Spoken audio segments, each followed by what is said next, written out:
અરે આ શું છે? શું રિયાલિટીમાં આજકાલ સ્કૂલ્સ આ બધું કરી રહી છે બાળકો સાથે? સર, આ તમને હોર્ડિંગને જોઈને શું લાગે છે? ઇઝ ઇટ રિયાલિટી કે school create pressure? Yes. You think about કે આ સિવાય બી મેં ઘણા બધા હોર્ડિંગ્સ છે કે સ્કૂલથી છે ને ક્રિએટિવિટી જતી રહે છે, સ્કિલ્સ ડેવલપ નથી થતી. Is it reality નાઉઅડેઝ?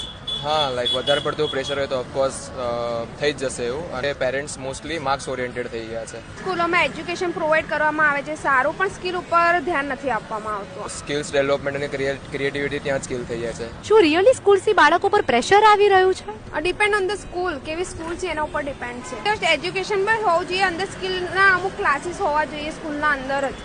As a parent તરીકે આજકાલની જે આપણી જનરેશન છે એને કોઈ એડવાઇસ આપવા માંગો છો? પોતે પ્રેશર ક્રિએટ ના કરે. તેના સમયમાં બાળકો કરતા વધારે પ્રેશર મમ્મા પપ્પાને ઇન્ટરેસ્ટેડ નથી હોતો એવી સ્કિલ્સમાં બાળકને એન્ટર કરાવે છે. We got many answer.